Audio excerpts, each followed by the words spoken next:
हमारे श्री गुरु महाराज जी जब भी बेंगलोर आश्रम में कृपा फरमाते तो वहाँ पर एक स्कूल है, आनंद शिक्षा केंद्र। तो श्री गुरु महाराज जी स्कूल में जाकर बच्चों का उत्साह बढ़ाते हैं, बच्चों से लीलाएं करते हैं। बच्चे भी जो हैं बहुत ही खुश हो जाते और सदगुरुदेव महाराज जी के चरणों में दोहे सुनते, भजन सुनते, नाटक पेश करते। तो ऐसे ही एक बार जब सदगुरुदेव महाराज जी ने बेंगलोर में कृपा फरमाई तो उस समय श्री सदगुरुदेव महाराज जी ने फरमाया कि इस बार हमारा स्कूल में जाने का प्रोग्राम नहीं बन रहा, तो बच्चों को ये संदेश दे दो कि यहाँ आश्रम में आकर ही दर्शन कर जाएं। तो जैसे ही बच्चों को ये संदेश मिला तो बच्चे जो हैं वो थोड़े उदास हो गए। तो उन्होंने आपस में, कुछ बच्चों ने मंत्रणा की और उन्हें ये पूरा विश्वास था कि यदि हम पूरे दिल से अपने सदगुरु को बुलाएंगे तो श्री गुरु महाराज जी अवश्य ही स्कूल में आकर हमें अपने श्री दर्शनों से निहाल करेंगे। तो कुछ बच्चों ने आपस में मंत्रणा की और स्कूल में किसी को कुछ नहीं कहा और घर चले गए। उधर रात को आश्रम में 12:30 बजे श्री सदगुरुदेव महाराज जी ने महात्मा जी को आवाज लगाई और उनसे फरमाया कि स्कूल के प्रबंधकों को संदेश दे दो कि हम सुबह श्री आरती पूजा के बाद स्कूल में कृपा करेंगे और बच्चों को दर्शन देंगे। तो जैसे ही अगले दिन श्री आरती पूजा के बाद श्री सदगुरुदेव महाराज जी ने स्कूल में कृपा फरमाई तो पहले की तरह ही सारा कार्यक्रम हुआ। सभी बच्चों ने अपने भाव पूर्ण किए, लीलाएं देखी और बच्चों ने पावन श्री चरण कमल में दोहे सुनाए, नाटिका प्रस्तुत की। तो श्री सदगुरुदेव महाराज जी ने सभी स्कूल के स्टाफ वालों को और सभी बच्चों को अपने पावन श्री दर्शनों से, श्री वचनों से और आशीर्वाद से निहाल किया। और उसके बाद जब वापस आश्रम में कृपा फरमाई तो सभी बच्चे जो हैं टीचर्स के पास जाकर इकट्ठे हो गए और उनसे कहने लगे कि आपको पता है आज श्री गुरु महाराज जी को यहाँ किसने बुलाया है? तो टीचर्स कहने लगे कि पहले हमने विनती की थी पर मौज नहीं थी, बाद में मौज हुई और श्री गुरु महाराज जी आ गए। तो बच्चों ने कहा नहीं, श्री गुरु महाराज जी को हमने यहाँ बुलाया है। तो टीचर्स कहने लगी कैसे? तो बच्चों ने कहा कि जब हम यहाँ से घर गए तो ना तो हमने खाना खाया ना ही दूध पिया और श्री गुरु महाराज जी के चरणों में ये प्रार्थना की कि हे प्रभु, आप तो बड़े दयालु हो, हमें स्कूल में आकर के दर्शन दो।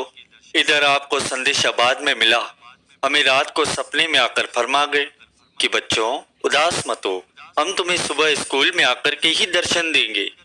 तो ये होता है महापुरुषों के चरणों में प्रेम और श्रद्धा और विश्वास। यदि हम दिल से अपने सदगुरु को बुलाते हैं, पुकारते हैं, तो महापुरुषों को भी वही प्रेम की पुकार को सुनना पड़ता है और उस प्रेमी की पुकार को सुनकर महापुरुष जो हैं उसको अपने पावन वचनों से और अपने आशीर्वाद से निहाल करते हैं। तो ये कितनी अपार कृपा है महापुरुषों की, जो हम जैसे जीवों को उनके चरण कमल में शरण मिली है। और यदि हम भी महापुरुषों की आज्ञा और मौज में चलेंगे, भक्ति के 5 नियमों की पालना करेंगे, तो हमें भी ऐसे ही अपने घट में दर्शन दीदार होंगे। महापुरुषों की लीला तो अपरंपार है। हमारे श्री सदगुरुदेव महाराज जी फरमाते हैं कि जो प्रेमी सच्चे दिल से हमें याद करता है, हम उसकी पुकार को सुनते हैं। एक बार हमारे श्री सदगुरुदेव महाराज जी हृदय सम्राट, सबके दिलों के बादशाह श्री पंचम पातशाही गुरु महाराज जी सिंगापुर आश्रम में विराजमान थे।